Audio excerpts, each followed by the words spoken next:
Halo saudara, dari Arlington, Virginia, saya Helmi Yohanes dan tim VOA kembali hadir dengan serangkaian berita Amerika Serikat dalam segmen Sapa Dunia.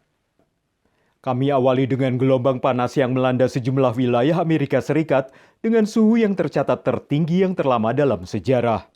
Banyak warga Amerika dari petani hingga tunawisma dihantui kekhawatiran akan suhu panas ekstrim ini yang mempengaruhi bukan hanya fisik tapi juga kesehatan mental.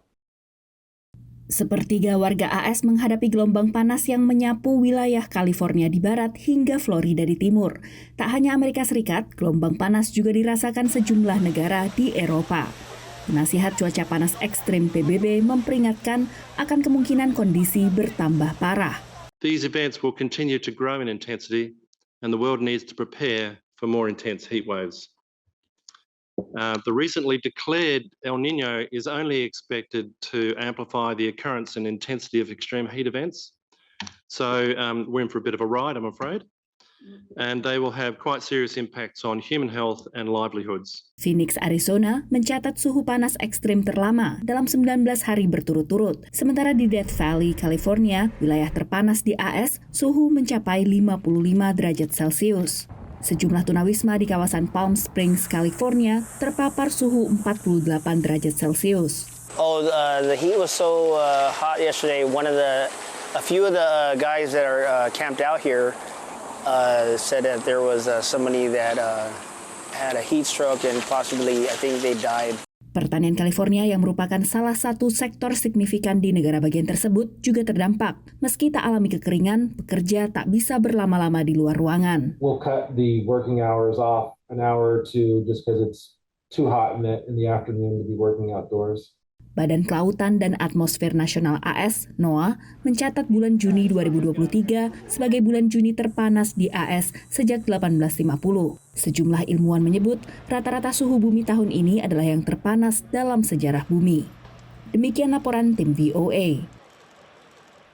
Beralih ke Serikat Aktor Layar Lebar dan Artis Film, Televisi, dan Radio di Amerika Serikat yang menggelar mogok mulai pertengahan Juli, menyusul mogok serupa dari Serikat Penulis Naskah Film dan Televisi. Kedua pihak menyoroti apa yang disebut sebagai ketimpangan di Hollywood yang dianggap menguntungkan studio dan produser, termasuk ancaman penggunaan teknologi kecerdasan buatan untuk mengganti aktor dan penulis naskah. Serikat Pekerja Aktor menggelar mogok, menyusul mogok serupa oleh Serikat Penulis Naskah Writers Guild of America. Demo di depan studio Warner Brothers juga diramaikan anggota Aliansi Pekerja Rumah Tangga Nasional AS. This is a town with the highest concentration of domestic workers in the country, and we're a huge part of the everyday people who make this city work, like people who are on strike today, the writers, the actors. Sejumlah aktor ternama juga ikut berdemo, antara lain mengangkat kehadiran kecerdasan buatan atau AI yang mengancam pekerjaan aktor maupun pelaku industri film lainnya. I don't think that this as an industry has ever really understood the value of what it is to use your body, your heart, and your mind as your product. And that's kind of why we're running into the AI situation. They think that that's replaceable, but it isn't. Tapi sebagian pelaku industri film dan TV mempertanyakan keberatan terhadap kecerdasan buatan. In my view, it's the writers telling the studios that they don't want AI is sort of like the guy on the horse. They're talking to the guy on the car, going, hey, we don't want that around. Galpin Studio Rentals menyewakan kendaraan untuk digunakan syuting film dan TV. Everybody's affected. The restaurants here are affected. Probably gasoline stations are affected. It's a trickle-down effect that it's our biggest business in Southern California. Tapi analis mencermati banyak pelaku industri pendukung setuju dengan mogok para aktor dan penulis naskah karena permasalahan yang dihadapi mereka juga dihadapi oleh staf pendukung film dan TV. Demikian laporan tim VOA. Kini kita tengok Lydia Anastasia Hardono Kadarman, warga diaspora Indonesia di Chicago yang merintis usaha baru setelah melewati masa pandemi COVID dan menjadi penyintas kanker. Lewat toko bahan makanan yang diberi nama Warung dan toko barang kerajinan seni Indonesia Legenda, Tasya dan suaminya berupaya mempromosikan Indonesia kepada warga Amerika di Chicago dan kota-kota sekitar. Saya a cancer survivor. Saya didiagnose breast cancer stage 2. Jadi selama tahun 2020 itu saya berhenti kerja. Saya melakukan treatment, kemo, dan radiasi. Selesai menjalani pengobatan kanker, Lydia Anastasia Hardono Kadarman, diaspora Indonesia di Buffalo Grove, Illinois, lantas terpikir untuk membuka bisnis.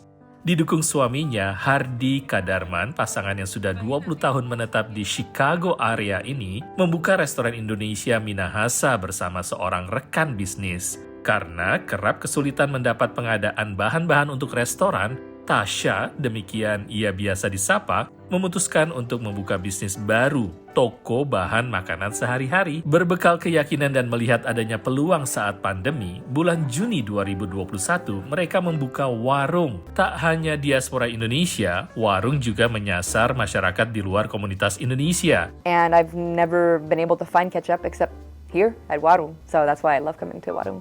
So having a place like this, we would certainly support. Setelah berjalan 1,5 tahun, Warung mulai menjual juga barang-barang kerajinan tangan, yang kemudian melahirkan ide untuk membuka Legenda pada Oktober 2022. Legenda menjual berbagai produk kerajinan tangan dari usaha mikro kecil dan menengah di Indonesia. Jadi sekarang ini Warung dan Legenda itu tempatnya sebelah-sebelahan. Karena keberhasilan itu dilihat dari kepuasan ya. Kepuasan itu kan nggak bisa lihat dari materi aja gitu. Itu there's something different gitu. Kalau orang datang, thank you, you opening this store, itu yang bagi kita tuh sebagai kepuasan batin gitu. Dari Schaumburg, Illinois, VOA.